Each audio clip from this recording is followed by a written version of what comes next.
Hello, we'll now begin our last panel of the day.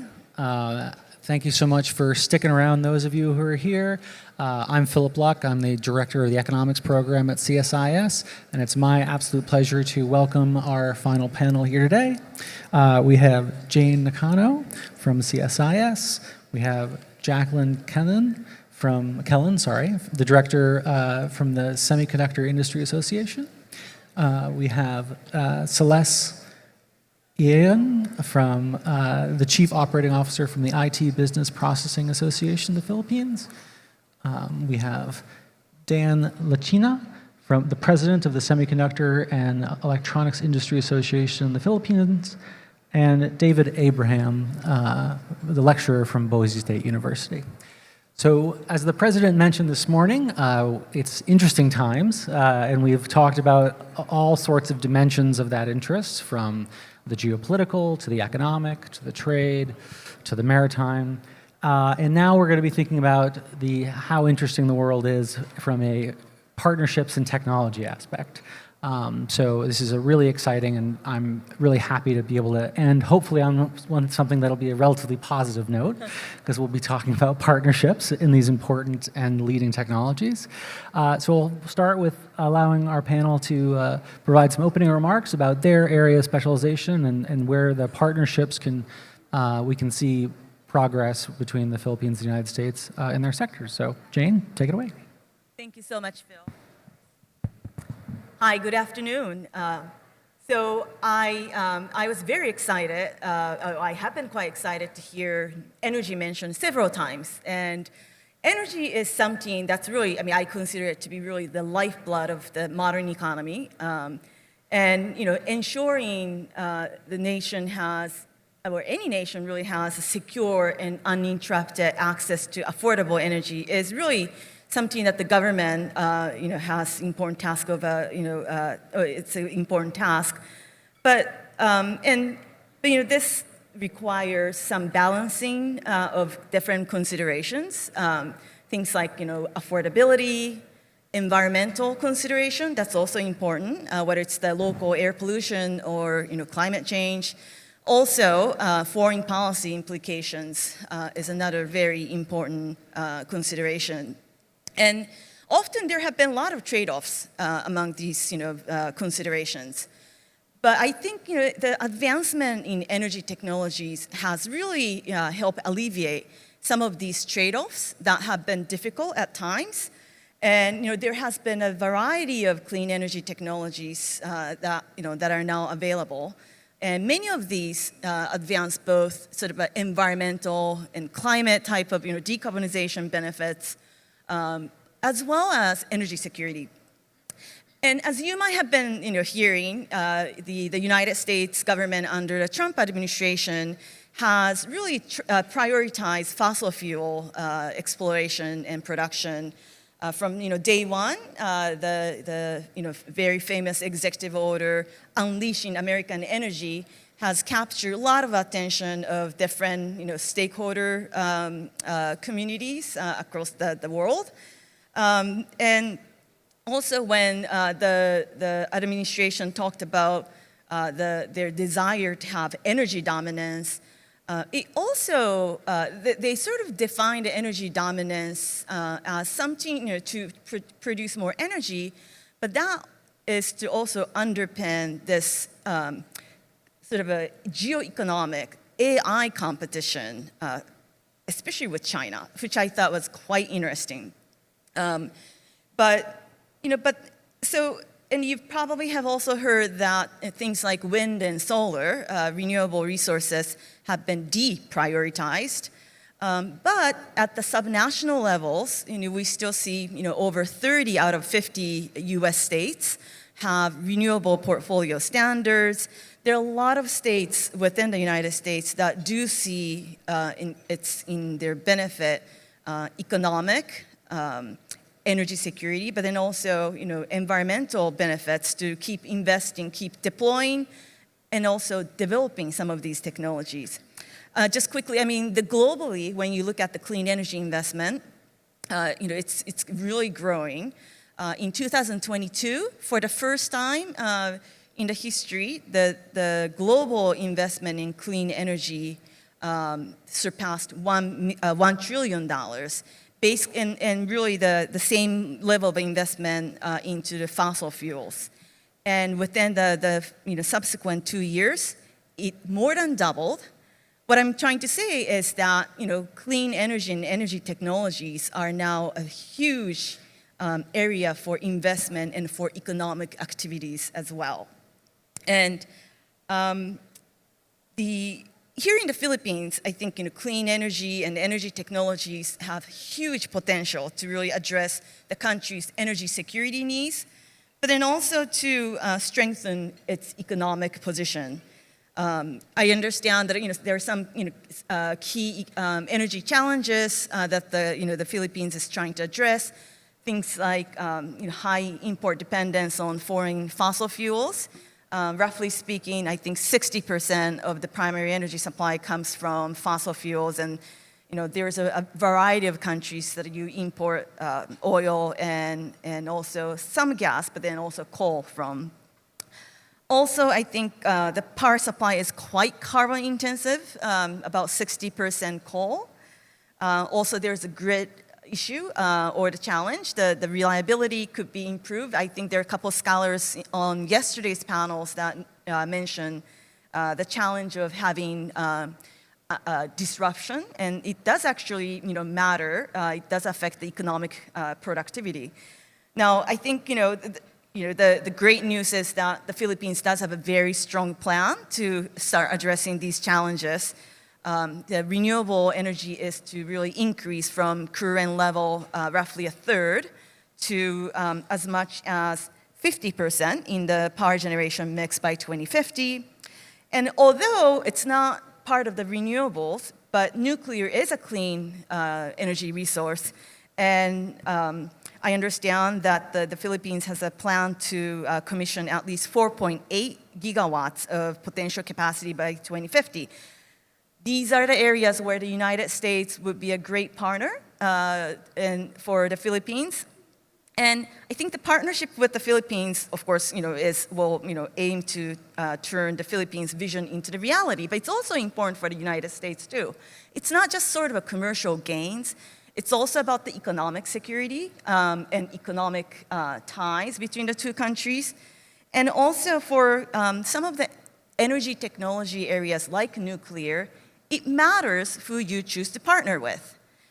There is a huge geostrategic implications when you do choose to build a nuclear. And I know that the Philippines has built one. It just has not been operated.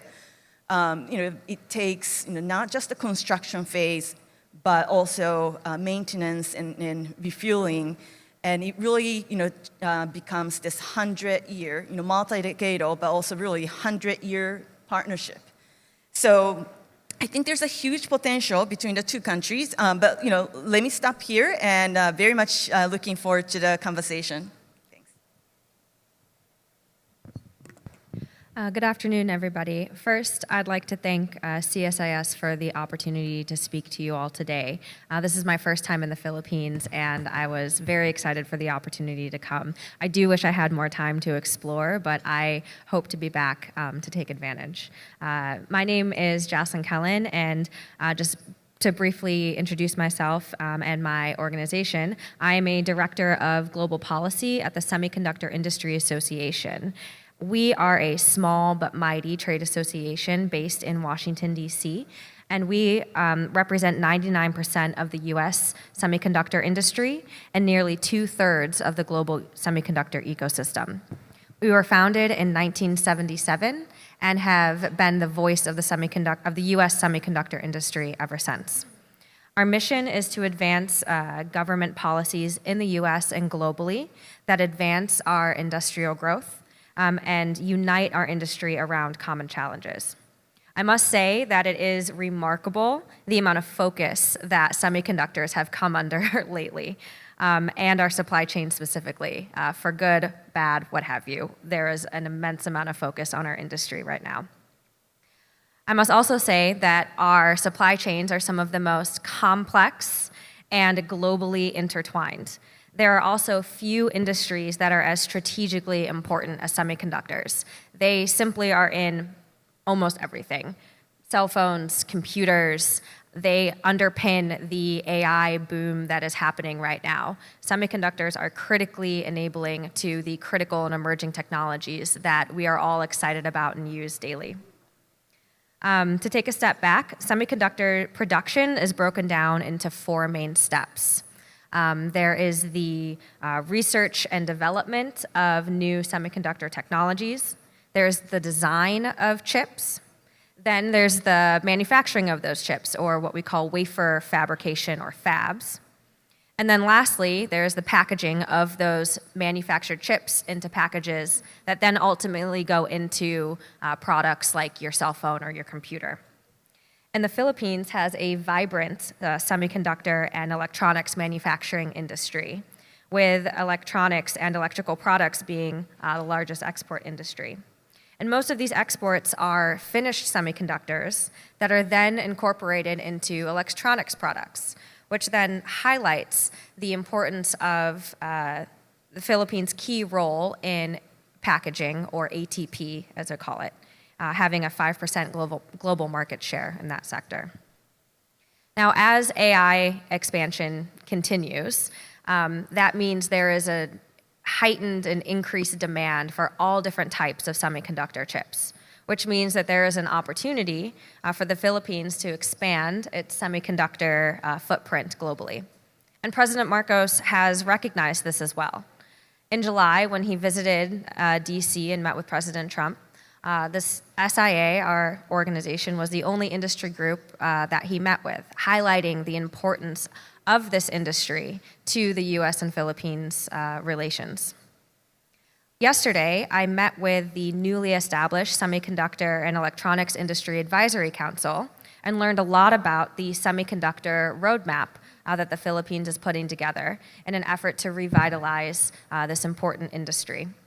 It was really encouraging to see the recommendations that SIA and the U.S. government had put forward in being included in this semiconductor roadmap, including things such as workforce development, which is a challenge across the industry, not just in the Philippines or in the U.S., but in order to make these chips, you need a lot of technicians, you need engineers, you need folks doing the design. It takes a lot of people to make these things happen. But there's also been a focus on expanding on the strengths that the Philippines already has, including in packaging. There's been a focus on shoring up critical infrastructure, such as energy, and water and logistics.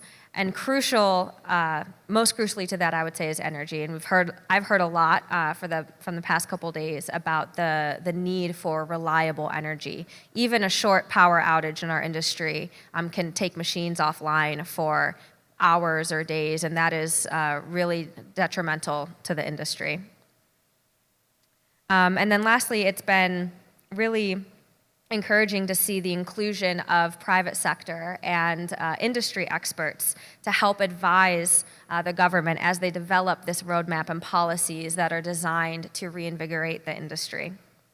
That's something that we are constantly pushing for in the US as well. And so to see bodies like the Private Sector Advisory Council be involved in the development of the Semiconductor, Electronics, and Industry Advisory Council and the roadmap is really encouraging. Another crucial aspect for our industry is ensuring predictable policies and a clear point of contact for all regulatory questions. This can help streamline the business process and facilitate good working relationships with industry, which again is going to be crucial to the sector. I also wanted to touch on how important the free flow of data is across borders. The WTO ITA moratorium on charging duties for electronic information is coming up again for a vote in February. And it's important that that continues, as our companies often have facilities globally, and so they need to be able to transfer information between their facilities, but then also to their customers, to their suppliers, et cetera. Okay, so I've talked a lot about the semiconductor industry in the Philippines, But the US has also had a lot of focus in the semiconductor industry. The CHIPS Act that was actually passed during the first Trump administration, but began implementation under the Biden administration, really focused on near and friendshoring, and even identified the Philippines as a partner under the International Technology and Security Innovation Fund. And even though that work has been paused for now, it was still a great groundwork in advancing the industry and our cooperation between the US and the Philippines. Outside of ITSE, most of the US focus in the CHIPS Act has been on expanding our manufacturing capability in the US, whereas I highlighted before, the Philippines really, one of their strengths is in the packaging. And so where we sit respectively in the supply chain is very complementary, and that is a synergy that we can definitely take advantage of moving forward, and something that I think is important to highlight in current times. Whereas in the Trump administration, there's obviously been a shift in priorities to reshoring manufacturing to the US. And the Trump administration is seeking to accomplish this through reciprocal and sectoral tariffs, including on inputs to the semiconductor industry, such as copper and aluminum. It's important to note that semiconductors, their manufacturing equipment, and derivative products are currently exempt from the reciprocal tariffs due to a pending 232 investigation that's looking at potential implementation of tariffs on semiconductors, their manufacturing equipment, and derivative products.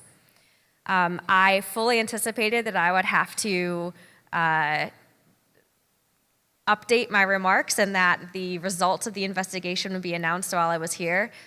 We expect that an announcement will be made imminently, but to date, I have not heard anything. So unfortunately, I don't have too much to share on that topic, although that is what everyone wants to know when they meet with us, what inside information we have. What I can say is that President Trump has said anything from 100%, 200%, 300% tariffs could be placed on chips. But if they're made in the US, potentially no tariffs. What I can say is that given the global nature of our supply chain and that a chip can cross anywhere from 8 international borders in its in its manufacturing process, the impact of these potential tariffs is going to be highly dependent on how the administration decides to implement them. One open question that we have is how they're going to handle country of origin. Is that going to be determined by where the company where the company is headquartered, where the chip is fabricated or manufactured, or where that chip is packaged, or is it going to be something else? We simply don't know. And since the devil is in the details, it's really challenging to say what the impact is going to be without any details right now. And I just want to reiterate that the Philippine semiconductor industry, the position is very complementary to the U.S. So as the U.S. is investing in manufacturing, we're not investing as much, a little bit, but not as much, in the packaging, which is where the Philippines is strongest. And so that means that's a great opportunity for us to work together. And the last thing I will say is that this administration has blended national security and economic security in ways that we haven't seen in the past, where the use of export controls as negotiating tools is new, and that we're seeing the inclusion of national security in trade negotiations, and that aligning strategic trade management systems and IP protections for U.S. investment in technology will go a really long way in enhancing our future and ongoing cooperation. And I will stop there. Great. Thanks so much. Celeste? Good afternoon, everyone. The name is Celeste Ilagan from IBPAP. For those who are not familiar, IBPAP means IT and Business Process Association of the Philippines. We are the primary trade organization for the development, promotion, and growth of the IT-BPM industry. And what is the IT-BPM industry? It is more commonly known as BPO in the Philippines, Business Process Outsourcing. This industry has grown to become a major pillar of the country's economy, employing 1.82 million Filipinos at the end of 2024 and expected to reach 1.9 million by the end of this year. And therefore, we are one of the biggest creator of jobs, if not the biggest creator of jobs in the country. In 2024, we contributed 38 billion US dollars to the economy. And by 2025 end, we would reach around 40 billion US dollars. And therefore, a major contributor to service export revenue of the country. And with these two numbers, we contribute around 8.5% to the country's GDP. So it is an important pillar of this country's economy. But more than these numbers, we pride ourselves about having changed the lives of millions of Filipinos. With 1.8 million workers, we have improved the lives of Filipinos and have improved the middle class. We have also changed the face of many towns and cities in the country with BPO buildings, offices established in different parts of the country. There is greater economic development, and there is a lot of other industries that have been spurred by the establishment of BPO operations in different parts of the country. And I guess one of the most important is that the IT-BPM industry has placed the Philippines in the global map of professional services. There is no other industry where we can claim that we are a global leader. But for IT-BPM, we are second to India. We have been called the call center capital of the world, not only by the sheer number of people working in our industry, in contact center, but the highly regarded customer service orientation of the Filipinos. And with all of these contributions, we make sure that we do not leave the success of our industry to chance. We have a roadmap that serves as the blueprint for the growth of this industry. And our roadmap 2028, there is a potential for us to reach 2.5 million FTEs by 2028. And if we are 1.9 million by the end of this year, we need 600,000 more jobs to create by 2028. And in terms of export revenue, our projection is we're going to reach 59 billion US dollars by 2028. And therefore, there is really much for this industry to do to make sure that we reach those numbers.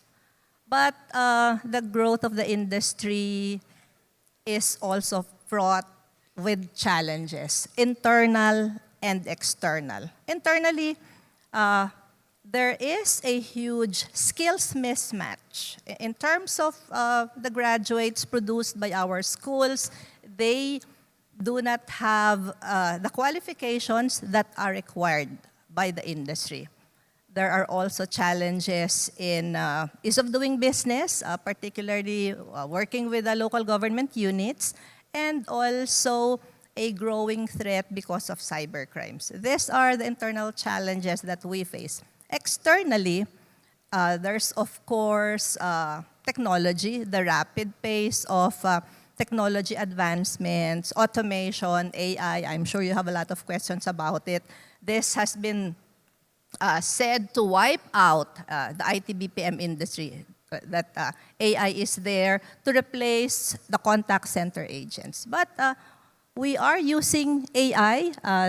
They have been proven to make our agents more effective, more proficient, more productive, and therefore humans are aided by AI. So that is something that we are able to manage. There are also competing locations, many emerging IT-BPM locations and existing BPM locations. But probably for this afternoon's discussion, what is more relevant would be the policy of the Trump administration on keeping jobs in the US. This is an area of concern, and the more recent development is the filing of a bill in the US entitled Keep Call Centers in America Act. This was filed by Senator Gallego and a Democrat and a Republican senator. So this is bipartisan and also filed not during an election season, and therefore there is quite a concern that this might progress, unlike the previous similar bills that have been filed that have died down because there was no support. There is concern that this is going to move, and that is an area of concern. What we see for the Philippines is that this bill will affect the US negatively if pushed, if it is passed into law. What we see will be the negative impact is that there is no available number of people that are willing to take on the contact center jobs. The inclination to do this type of work is not there. So aside from availability of manpower in the US, there's also cost competitiveness. There is going to be significant increase in cost if these types of services are brought back to the US. And therefore, we see that the collaboration should be in making sure that both Philippines and US take advantage of deploying people and jobs where they are best performed, so that both countries will be in a win-win situation. I guess that is what I'd like to share for now and answer questions later, Philip. Great, thanks so much. Dan. Good afternoon, everyone. Thank you for the opportunity to join you. I'm Dan Lachica, representing the semiconductor and electronics industries of the Philippines. We're the umbrella organization made up of some 386 companies, 104 in manufacturing, 45 in the academe, and the rest of them are in the supply chain. We have about, just to give you an idea of scale, in 2022, we were close to about $50 billion of exports, but because of geopolitical, and this was after the pandemic, so we had a good start from the gate. But we've experienced an 8% contraction in 23, 6% in 24. So last year we were at $42.6 billion. When we talk to the board and kind of survey what's the performance for this year, our standard answer is flat, right? But there are signs of life. In fact, at the rate, if you look at the July to year-to-date numbers, we're seeing some wiggle, of course, driven by demand for AI and big data, data servers. If we see this continuous growth, we might even reach our 2023 numbers. But people ask, so what's the impact of the tariff? Who knows, right? My standard answer to the press is, who knows? I mean, it just depends on what side of the bed President Trump wakes up, right? So we suggest to our members, keep on doing what you're doing. The demand is there. We, like Jaclyn said, we had a briefing this morning with hosted by Amcor, ANAM, and some of the board trustees, and we were saying that, yes, we from the semiconductor side, which is like 70% of our exports, we account for about 5% of the global demand, and for the EMS or electronic side, about 1%, and hopefully with the DTI-funded semiconductor electronics roadmap, which we work with government, which we work with private sector, PSAC. I see Doris Haw here. Good afternoon, Doris. And, of course, the industry, the multinationals. We hope to maintain that momentum. We do employ about 3 million direct and indirect workers because, as you know, this is a horizontal factory, and anywhere from canteen workers to shuttle bus drivers, et cetera, depend on the industry. This roadmap essentially espouses the strengthening or upskilling of our ATP, assembly, test, and packaging. Right now, we are using more of the legacy techniques, lead frames, and all that. But as you know, with the CHIPS Act that has been used to onshore the advanced wafer fabs in the States, somebody's got to do the advanced assembly, test, and packaging. So that's what we're angling for. And at one point in time, there was the ITSI fund that would help 6 countries, the Philippines being one of them, to strengthen our ATP capability. But that's been suspended, and hopefully I'm hearing that maybe sometime this year that's going to be resurrected. So the other part of that roadmap would be upgrading our made-in-the-Philippines products, right?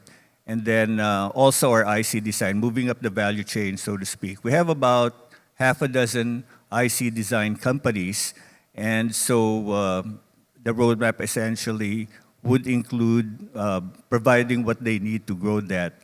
One of the things that we're contemplating, and this is not we did a wafer fab feasibility study, this roadmap, and essentially the Philippines doesn't have the money for an advanced nano fab. We don't have $10 billion.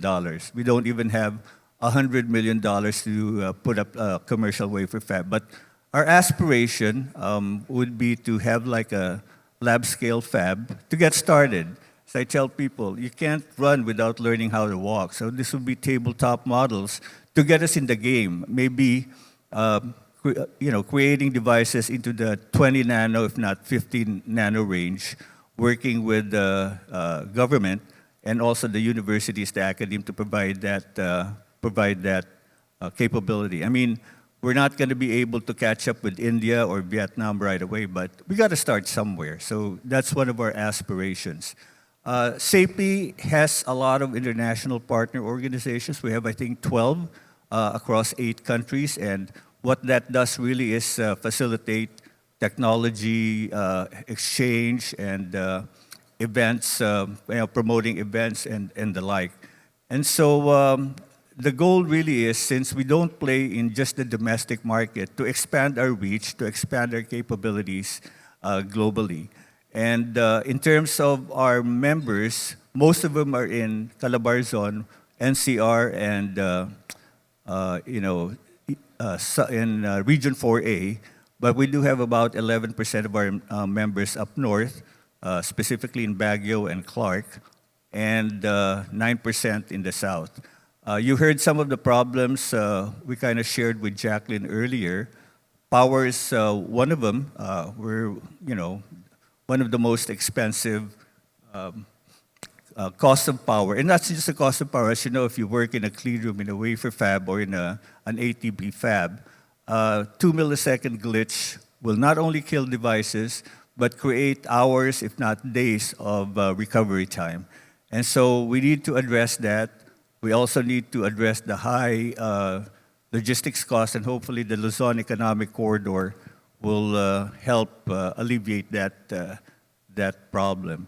There is a model that the government is working on in terms of reducing the power costs, and that would be in one of the eco-zones up north, and that would be having embedded power supplies. You get rid of the distribution, transmission cost, and even value-added tax. But hopefully that's something we can show as a proof of concept and proliferate among the eco-zones in the Philippines.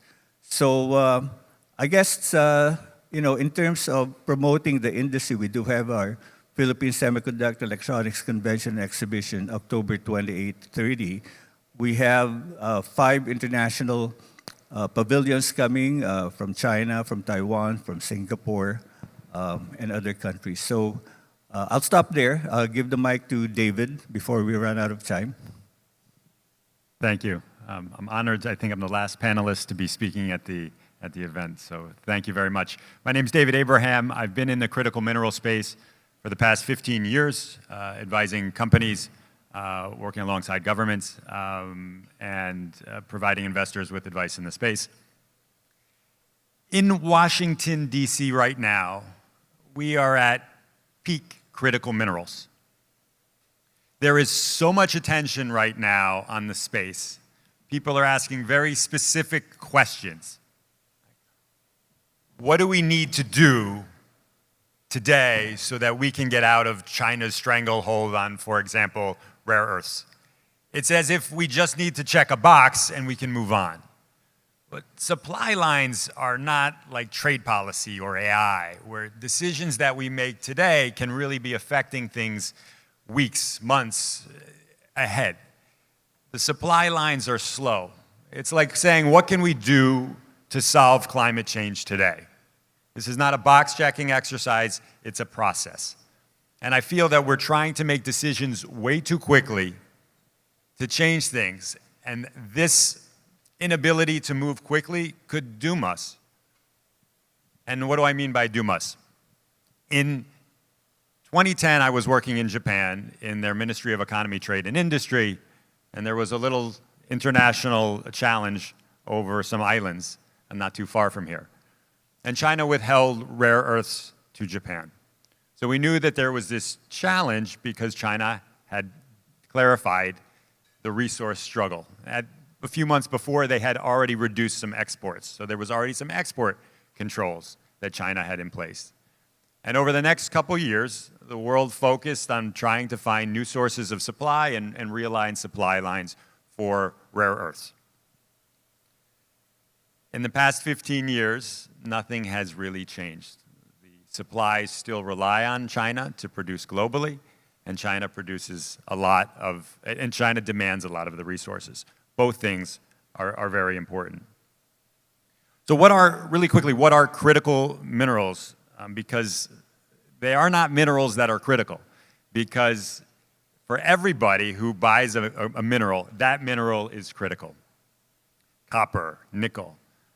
But what separates critical minerals for me, and it's important because it has different policy implications, is that these materials are often not mined for themselves. They're a byproduct. They're used in very small amounts. They're sold off exchanges, so they're very hidden. And they're more akin to chemicals than they are minerals. So something like copper is if you throw enough money, you can build a new mine and you can be able to produce copper. But it does not matter the amount of money that you're throwing out to produce selenium and tellurium. The markets are a little bit different. So the markets themselves are often quite small. So the rare earth market is of the same size as the market of tonic water or vegan cheese, or it's slightly larger than the market capitalization of Jollibee. And while Jollibee is important, it's still a small market. What's important about these materials is what they enable. Semiconductors, lights, the microphone that I'm holding here. There are many things that it enables. So where are we right now?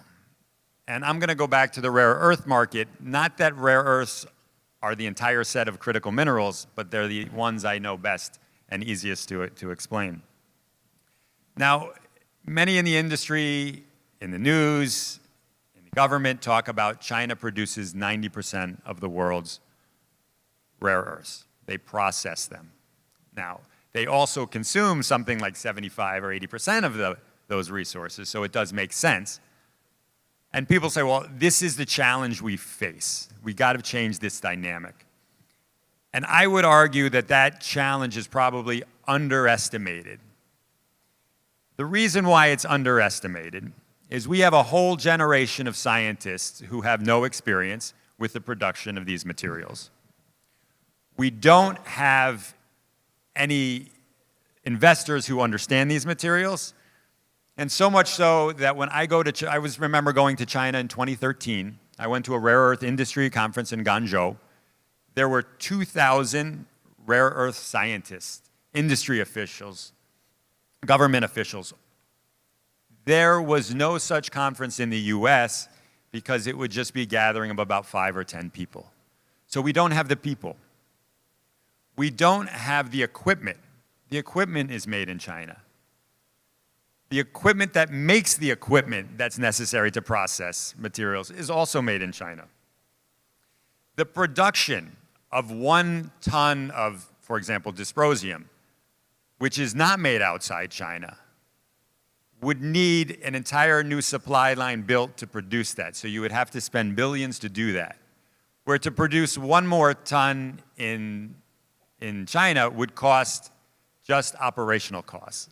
So to invest in the space, you need to be able to produce more cheaply than China, and that is not going to be possible because capital has historically been very cheap in China.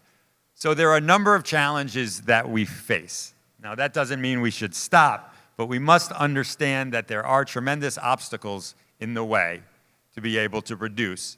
And we also must understand that it's going to take time. And that's one thing that we have to be able to deal with is what is the short-term policy and what is the long-term strategy. So where are we now with strategy? When I look in the US, I look at a number of tactics coming together to form a strategy. It's get as much material out of the ground as we possibly can. And let's focus on getting it domestically. So there's been a lot of incentives for US companies or companies from overseas to produce in the US. While that's important, I feel it misses the bigger driver. The reason why China has the production and the processes is because they have the end products that they're producing. They're producing the cars, they're producing the lights, they're producing the speakers, they're producing the motors that magnets are embedded in. And we can end up in a very strange trap. What we were previously doing in the last administration was a focus on demand. We focused on technologies that had these resources embedded in them. They happened to be green technologies, but they were important technologies to create a dynamic market so that supply would meet demand. The challenge in this administration, and that they're going to have to face, is what do we do when we're producing enough rare earth materials to meet whatever demand we have in the US, but then we're shipping that material overseas, or we're producing magnets that we're going to have to ship overseas. We need to create strong demand drivers, because otherwise we're going to end up in what I call the extraction trap. And this is what the Philippines and any producer outside of China faces, especially for many of these critical minerals, is that you can set up a supply line or a mine or a processing facility, and you can sell to the largest market, which is China. They will help with financing, they will help with offtake, they will enable you to have a profitable business. Or you say, I'm going to ignore 75, 80% of the market, and I'm going to focus on rest of the world supply. You raise your own capital, you find suppliers outside of China, in Japan, demand outside of China, in Korea, in the US, and you go your own way. But it's an expensive challenge. It's like trying to set up a American football factory in Mexico and saying, I'm not going to focus on selling footballs into the US market. I'm going to see who else out in the world is playing football. Until the United States starts playing football with the demand for critical minerals, we're going to be stuck. Great, thanks so much. So I'm going to use the moderator's prerogative to ask a question back to the panel, and then we'll take some questions from there. So, across the, I think, one of the main reasons we're talking about technology here today, there is, of course, the overarching, and as David mentioned, the strategic competition with the PRC. And, I think the types of technologies we've been talking about are important to that for different reasons. Either these are technologies that produce products that are sort of critical inputs to an economy, whether it be energy or critical minerals, whether the technologies are ubiquitous in the products we have, so semiconductors, and by the way, also very complicated to produce. Or these are technologies that are enabling a global trading system, like IT services, that serve a large portion of the economy. So they're incredibly important to sort of the economic security. I'd love for folks, and maybe I'll start with the semiconductor folks, to talk about where do you see the policy areas where there really is the largest areas for beneficial policy to create sort of greater collaboration between the United States and the Philippines to sort of enhance both countries' security. And where are there, on either side of the relationship, current policies that you think are especially detrimental to us taking those steps forward right now? So I don't know if either one of you would like to start. All right. What a challenging and exciting question to kick it off. So policy areas where I see as most beneficial to collaboration. I think open trade between our two countries is going to be critical in the flow of chips. I mean, as I've said, very global and complex supply chains, and these chips need to be able to transit borders without increasing costs for the companies that are involved in the supply chain. So I think making sure that those chips can do that is critical. And I think that also answers the the second part of that question as well. And as I said earlier, the Trump administration is looking into what a tariff structure would look like if it were to be imposed on semiconductors, their manufacturing equipment, and their derivative products. And unfortunately, I don't have any additional information to share on that, but I think it's going to be the details of how that is implemented is going to be extremely influential on the impact of whatever that tariff structure is. And unfortunately, looking at other 232 investigations that have come out, I think the details are going to be slow to trickle out, and so it might unfortunately be a kind of prolonged state of just uncertainty with how it's going to impact our industry. And so finding ways to continue to collaborate industrially is going to be crucial while we kind of figure out what the new lay of the land is. Can I follow up on that really quickly? So for the 232 specifically, are there particular things that you're the most worried about specifically for sort of the bilateral trade between the United States and the Philippines? Are there aspects of, I mean, there's plenty of things that could be very bad, but like, are there particular things that would be particularly damaging?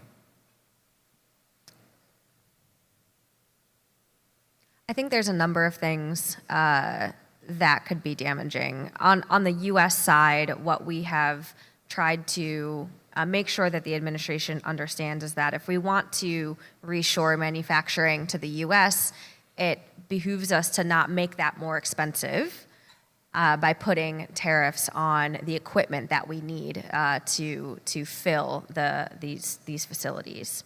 In terms of the bilateral relationship, I would say, focusing on the derivative products, so the equipment and the products that the chips go into, I could see that as being more harmful than the chips themselves. However, there's also the possibility of stacked tariffs and component tariffs. And unfortunately, we just don't know what it's going to look like. It is encouraging to hear the president say that if you build in the US, there will not be tariffs. We just don't know what that structure is going to look like and how that will be imposed. I think, and I said this before, there's that open question of country of origin. So where are they going to determine whether or not that tariff should be placed? Is it based on where the chip is fabricated and manufactured? Is it based on where the chip is packaged, so in the Philippines potentially? Or is it something else entirely? Is the structure that it's a full exemption? My understanding is that the president does not really like exemptions. So is it a different structure where if a company manufactures X amount of chips in the US, then they can import X amount of something that is equivalent to the production in the US. I'm not sure. I'm not sure what structure it's going to take, but I could see the synergies of where we sit in the supply chain being the most advantageous to the bilateral relationship. Yes. Philip, I think for our industry, the best policy is to let us be. The IT-BPM industry, if you analyze it, 70% of investors and clients come from the US. The size of the US companies that have established in the Philippines are enormous. There's one company with 110,000 employees, 80,000, 60,000. These are in the tens of thousands. And these companies have grown because they realize the advantages of locating in the Philippines certain roles and maintaining in the US things that should be done there. And therefore, there is complementation in that.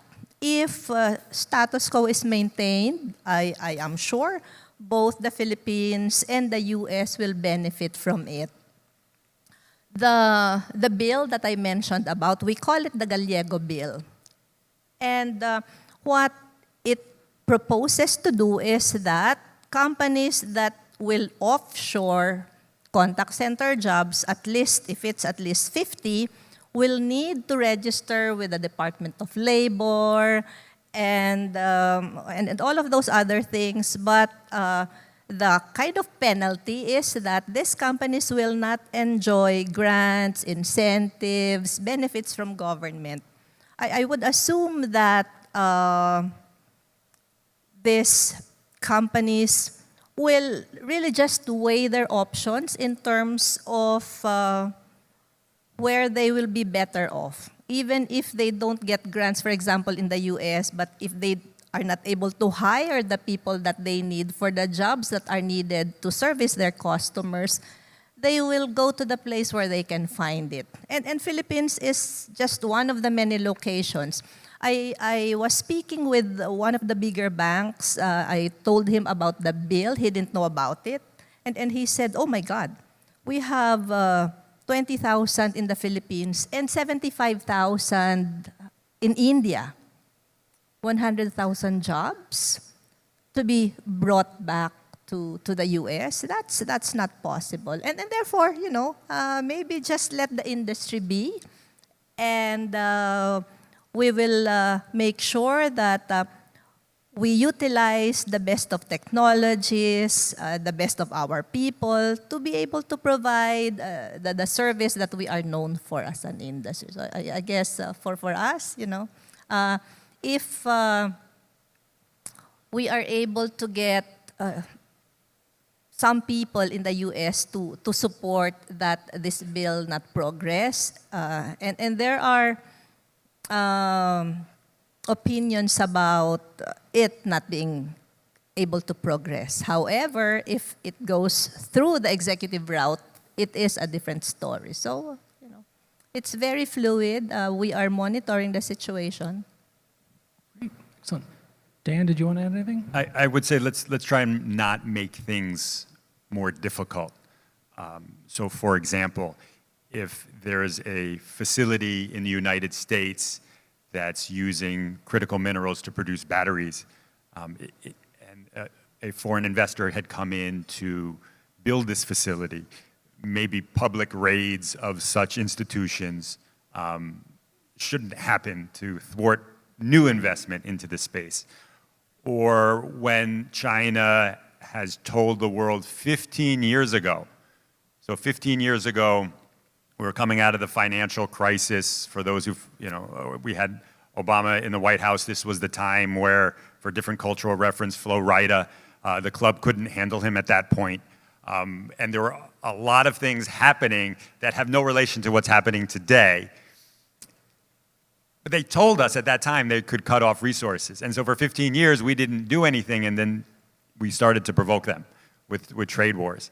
And we knew that there would be a response. So the question is how do we effectively, if we're going to use tariffs, use them effectively? How do we use subsidies? How do we use them effectively so we don't kill either market demand elsewhere or create winners that are so large in these small critical mineral markets that kill the rest of the global industry, so we're reliant on one facility in the US or elsewhere?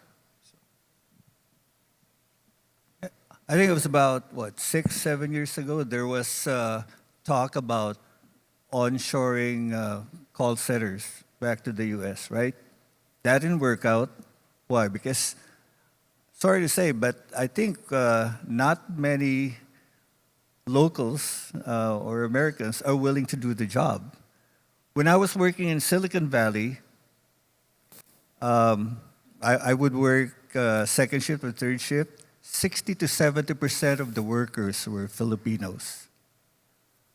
Weekend jobs, most of them are Filipinos. Because again, sorry to say, but other nationalities would rather take the weekend off than work, right? I don't know if that's changed. It's been a while since I was in Silicon Valley. But the other thing is there's a lot of money pouring into Phoenix for the new fabs. One country in particular has poured $60 to $80 billion. So I asked them, they had a delegation here last week, where are you getting the workers? And so they kind of looked at me, and I said, I have a value proposition for you. Why don't you send us your depreciated equipment? We'll train Filipinos, and we'll equip your fabs in Phoenix with workers. The point I'm trying to make is that somebody has to do a reality check. You want to onshore manufacturing, but you want to make sure also that you're going to have a source of workforce to staff these facilities, right? And so the other thing is, I'm not sure that people understand the complexity of the semiconductor supply chain. You've got polysilicon coming from China, neon coming from Ukraine, chemicals coming from Korea and Japan, photoresist and stuff like that. You add up all these tariffs, and what's that going to do to the supply chain? Not to mention the availability of the materials, right? So we really need to think this through. Not just the individual tariffs for countries, but the whole impact on the supply chain. The cross-border checks. It will add lead time, it will add delays, it will add cost. That's also going to be a big, or this transshipment kind of concerns also.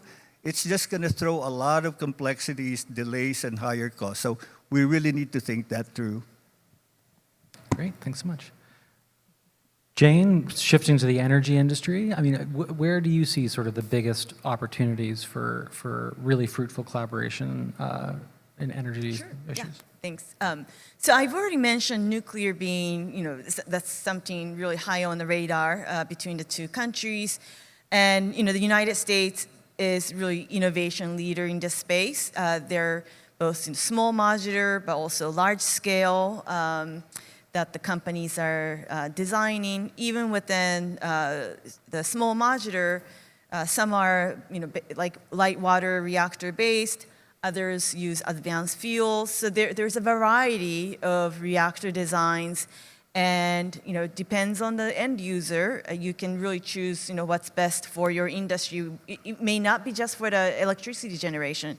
It might be for to produce heat, for some chemical refining, for example. And that's really the area where I think that's already high on the radar. But in light of the civil nuclear cooperation signing in the fall of 2023, but it really entered force in 2024.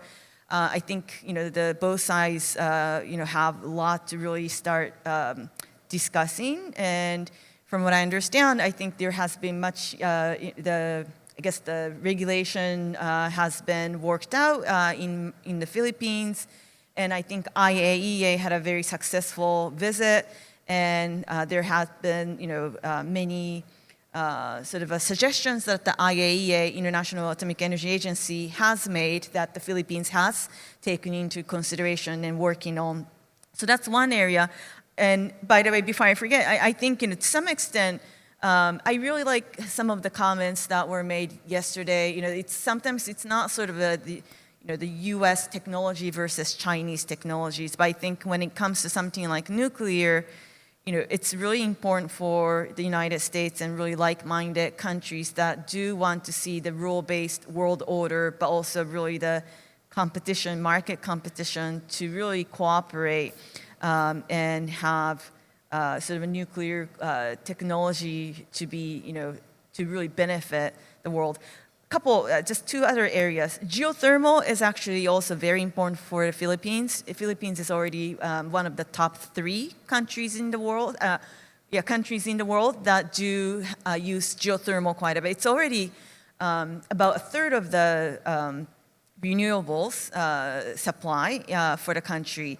And I know there has been a bit of a, the development has kind of slowed down in the last 10 years or so, but right at the moment, there's a lot of momentum within the United States to look at the next generation geothermal, where basically you try to enable geothermal energy in places where geology or subsurface conditions have not been favorable. So places that do not necessarily have a circulating groundwater or highly permeable rock formation. So I think there are some U.S. companies, and I don't really want to really name the which companies because it's not like the idea isn't to endorse any single companies, but there are already U.S. companies that are very much interested in working with the Philippines. Also, I think low carbon fuels is important. I think one of the panelists yesterday from the Philippines mentioned hydrogen. Natural hydrogen, there's a wealth of natural hydrogen resource in this country. And that's also a very important, that could be a very important resource for things like a hydrogen fuel cell vehicle perhaps, or even heat generation.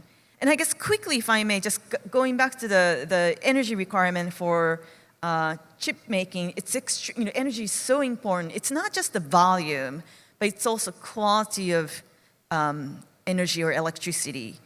Intermittent electricity could really cause an issue in the manufacturing lines. And while I do think that things like solar and wind are important, but you also need to then invest in battery backups.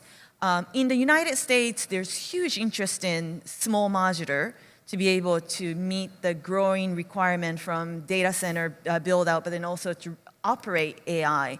But the reality is that for the time being, actually, there's a lot of natural gas based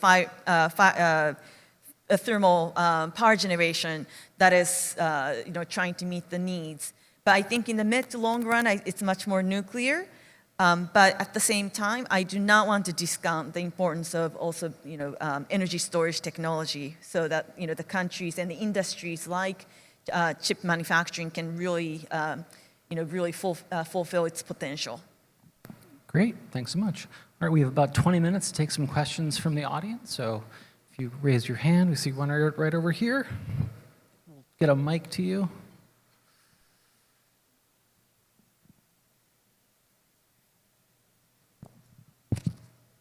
Good afternoon, sir.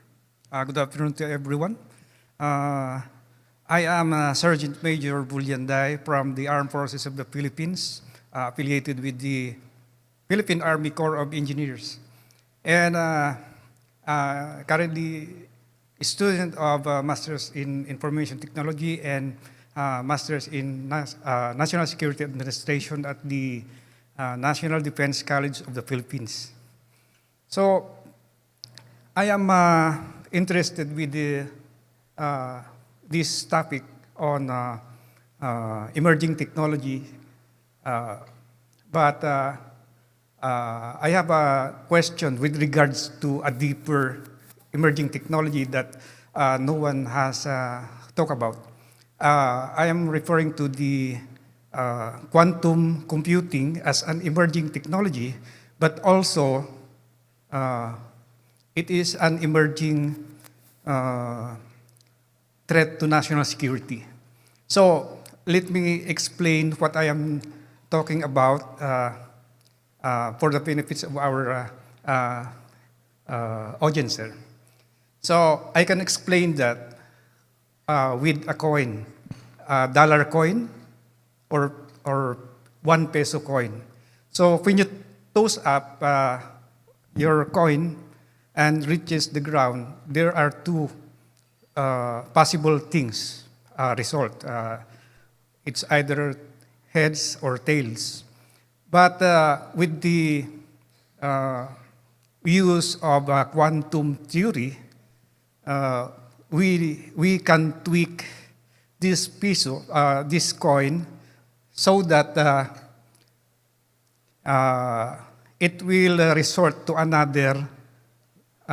It will provide another result, just like making it the thickness, making it thicker, so that when you toss that coin and reaches the ground, there are three. There are three possible results: heads, tails, and both heads and tails. So that is a quantum computing in layman's term.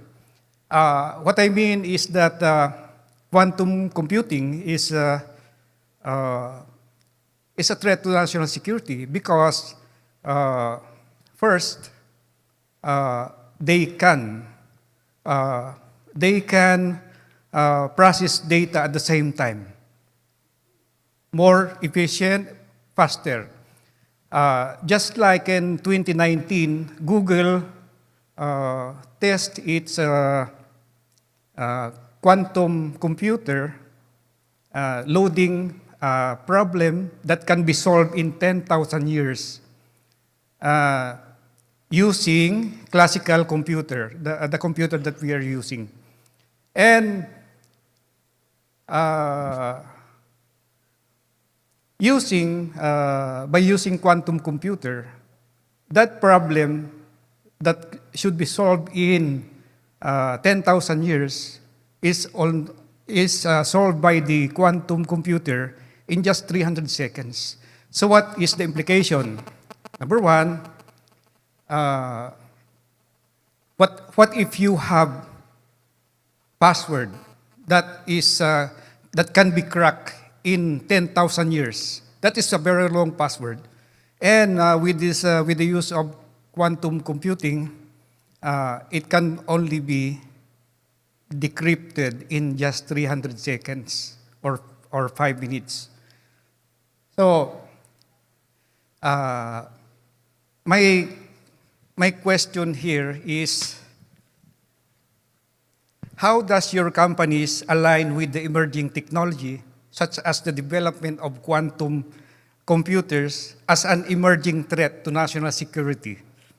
How do you help the government to solve this emerging threat in this with regards to national security? Thank you. Thank you. Well, John Alterman definitely should have been moderating this panel because his son is getting a PhD in quantum information theory. So he probably would have a better understanding of that question than me. But anybody want to start with that? Okay.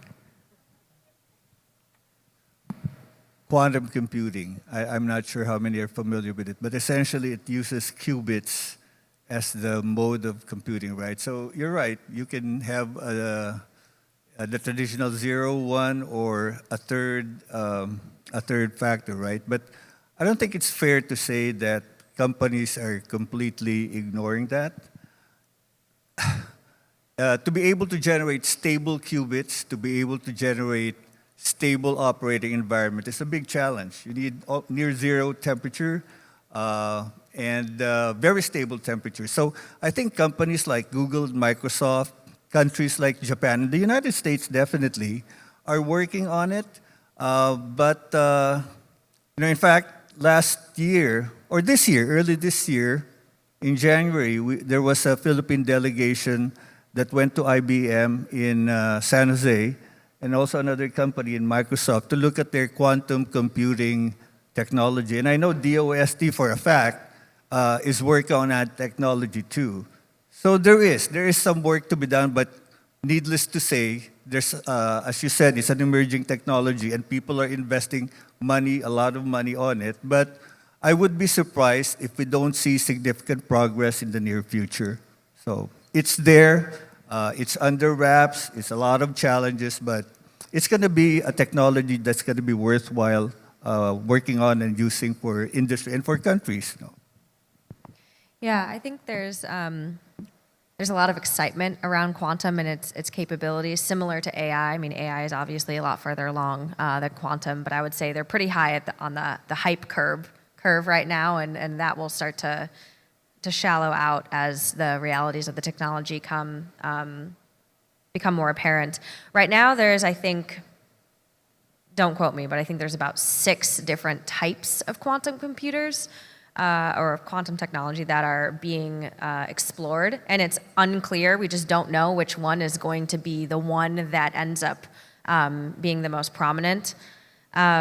So there's a lot that remains to be seen, and how the technology is going to be developed and implemented. So there's just a lot that's unknown right now, and I'm excited to see where it ends up. But yeah, there's just a lot that we don't know. Well said. I think to your last point about there being, many future paths, this is also an important note of caution for governments, which can sort of overprescribe what is going to be the most important leading technology. That, sometimes this is best left to the markets to decide. Other questions? Over here.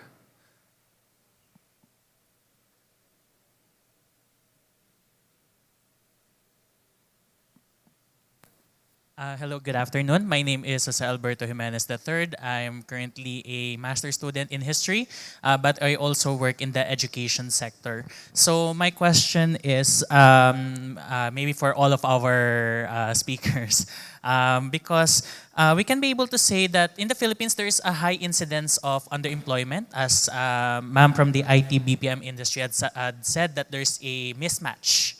Job mismatch, actually. So what are the possible curricular reforms that we might be able to suggest, since most of the fields or the industry here are very critical, especially for security as well. So again, what could be the possible curricular reforms or educational programs that we might be able to introduce or even recommend for the government itself? Thank you. Yeah, maybe, yes. Thank you for the question. IT-BPM is like 25 years old. Even during the early years, we have already kind of noted this mismatch in terms of, the graduates coming out of our school system. And even from then, we have tried working already with the Commission on Higher Education and then even TESDA. That continues until now. And we are working in 3 fronts. First is with the Department of Education.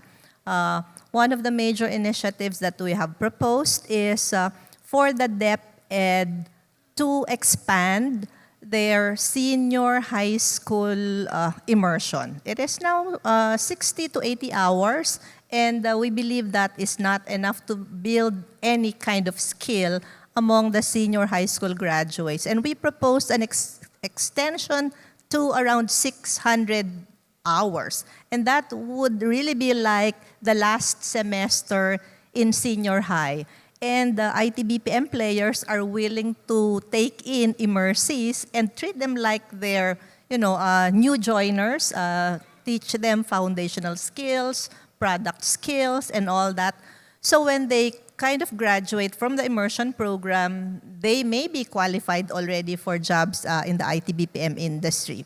The next is partnerships of individual companies and industry-wide, more scalable programs with the Commission on Higher Education.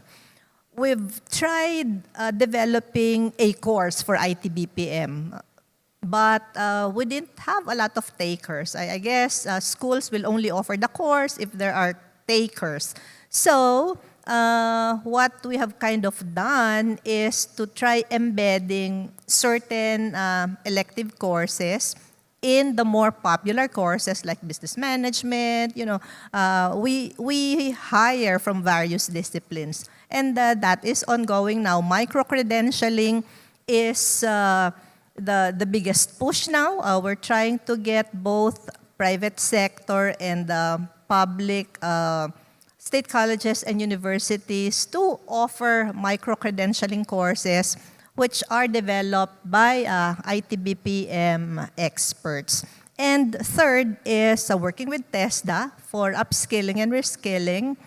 We, as always, have tried to develop different courses that TESDA will approve for their national certifications. And we appreciate the funding that has been committed for the industry so that we can train near hires. These are those who didn't quite make it to be given a job offer, and with a little polishing and a little tweak, they are already qualified. So we are focusing on that.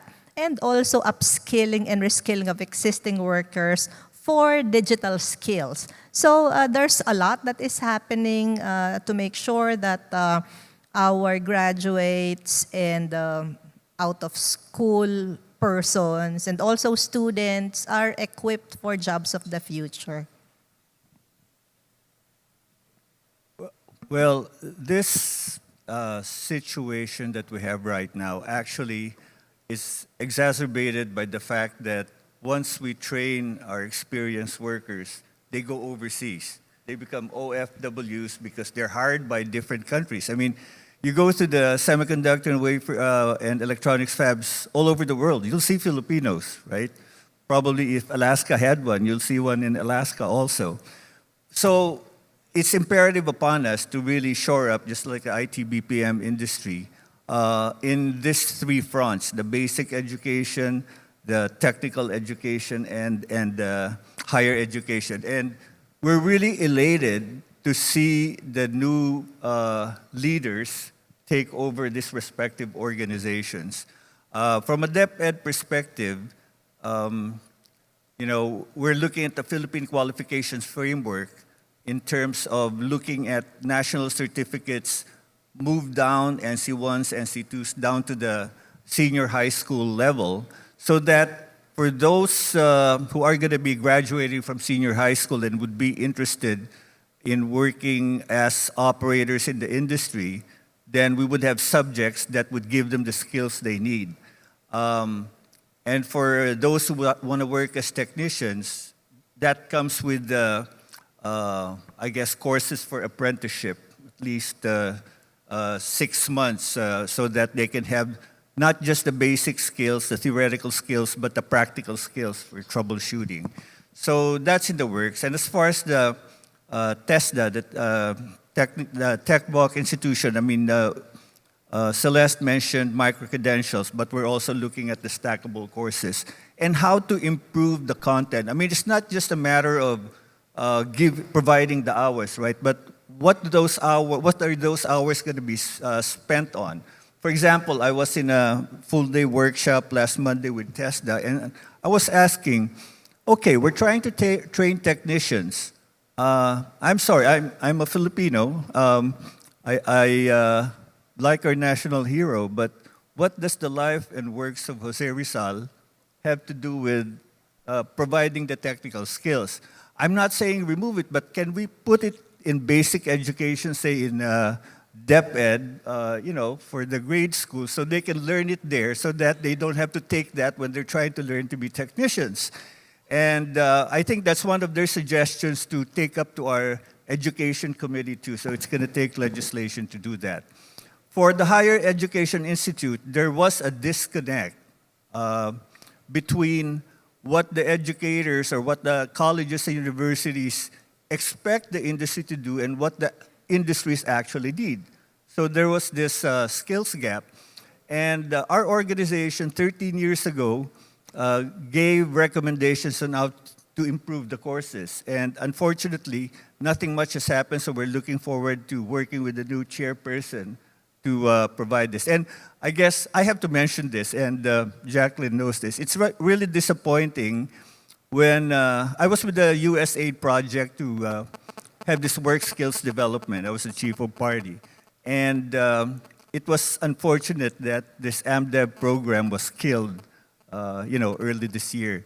But that was meant to be an industry-led initiative to identify the missing skills and to generate the training that would support that, to complement, to augment what the Higher Education Institute was doing. So not sure if that will be resurrected too, but we'll just have to work with TEST.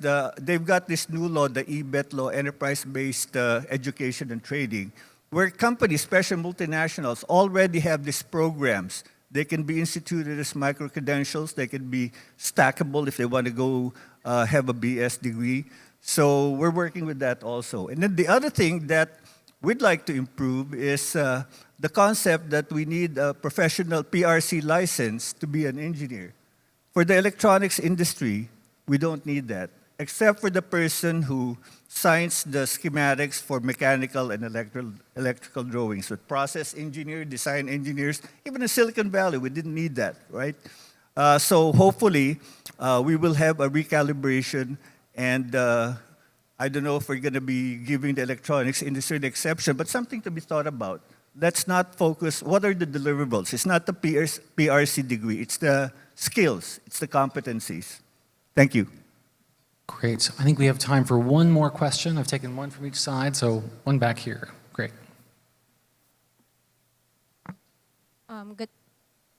Good afternoon, sir. I'm Ms. Miriam Sheltel Felipe, Master National Security Administration Scholar from the National Defense College of the Philippines.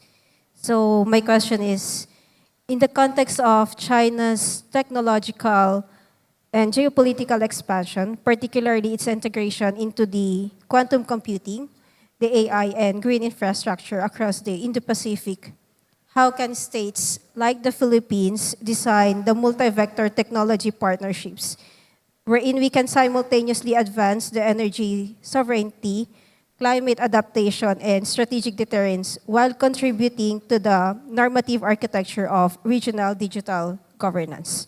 For my second question is, can or is there a possibility that the Philippines move up the value chain, reduce external dependencies, and become a key player in the Indo-Pacific chip race?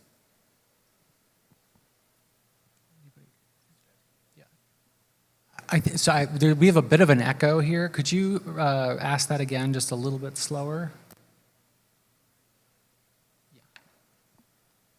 Apologies.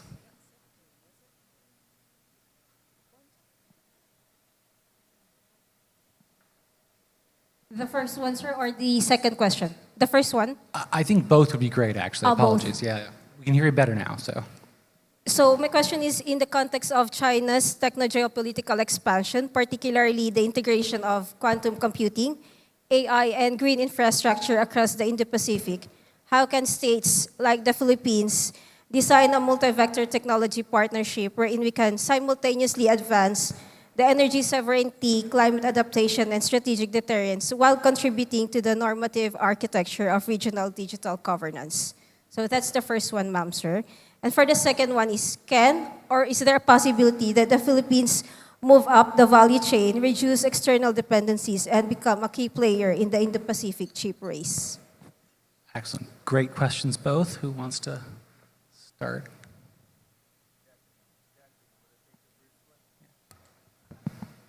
Sure. Great questions.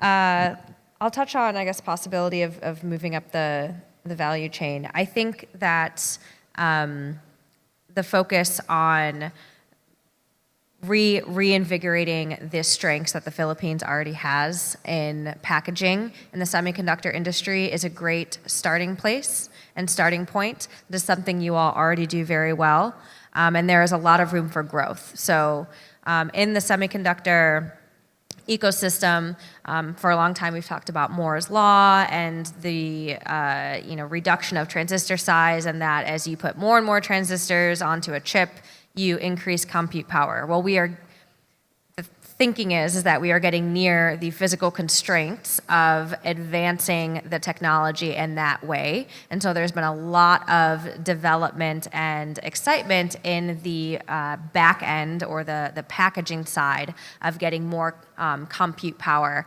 out of the same kind of chip footprint by packaging these semiconductors in new ways. And so I think advancing and taking advantage of, like I said, the area that the Philippines already has and moving up the value chain in that way is a natural kind of progression that could be taken advantage of in the industry. When you talk about moving up the value chain or re-strategizing how you enhance the value chain, there's two components, right? It's like the XY axis. There's the horizontal and the vertical, right? From a horizontal perspective, I think it's Jaclyn kind of touched on that. As the Philippines really, we're recognized for our ATP strength, assembly, test, and packaging. We get the wafers, we slice and dice them, we test the die, and then those good die are packaged and assembled, shipped out as integrated circuits. Now, the thing is, and I think it was mentioned earlier, we are strong in what we may call the legacy products in terms of leads, having ICs with leads. But as you know, the world is shifting towards leadless ICs and even wafer-level packaging. In other words, you put the chips on the wafers themselves.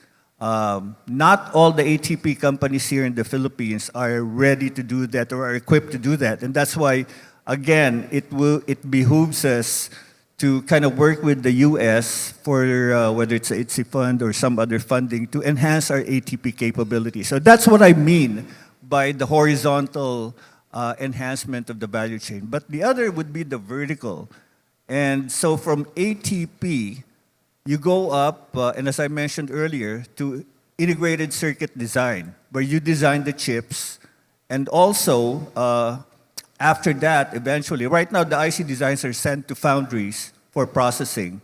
So at some point in time, if we can do wafer fabs also here, that way you don't lose the IP as well, and then assembly, test, and packaging, right? So that's the vertical component of enhancing the value chain. And in addition to the materials, we import a lot because we don't have the local capabilities. Obviously, we don't have wafer fab, we don't have supply of leads and molding compounds. And so that's the other thing that we need to do to enhance that value, to localize materials that we're currently importing. Now, as to your first question, that's kind of trickier. I was in an ASEAN forum 2 weeks ago, and we were talking about, what ASEAN can do, right? And they were saying, what should ASEAN do to present itself to the United States with a unified front, right? And so I said, that's going to be tough. Because if you look at ASEAN, some are east-leaning, others are west-leaning. How are you going to have a united front? But the thing is, it really depends on the company. It really depends on the country in terms of who they want to partner with in terms of their strategies for quantum computing or technology or whatever. I mean, I guarantee you, some of those Asian countries might say, okay, we want to present ourselves as a good partner for the United States. What is their internal agenda as a country? What are they going to do? It's your guess, right? So that question is a real tougher, but I would say it depends on the company's preference and who they partner with, as well as where they think they would get the most value. Just very briefly, from the perspective of the IT-BPM industry, moving up the value chain is a major pillar for the industry's growth. So just simple examples. When we started the IT-BPM industry in Philippines, mainly contact center, we were serving companies needing directory assistance, for example. You know, fast forward to today, those who are using phones are already advising, for example, clients of banks for treasury matters, management of investments. So it is a natural course of our industry to do that. For growth, it may not be adding more headcount, but the revenue that we get from the higher value business, more complex services, would be, among the greatest objectives of this industry. So I hope it helps. Great, thanks so much. We are out of time. I thank you for joining us here in the last panel. Please join me in thanking all of our participants.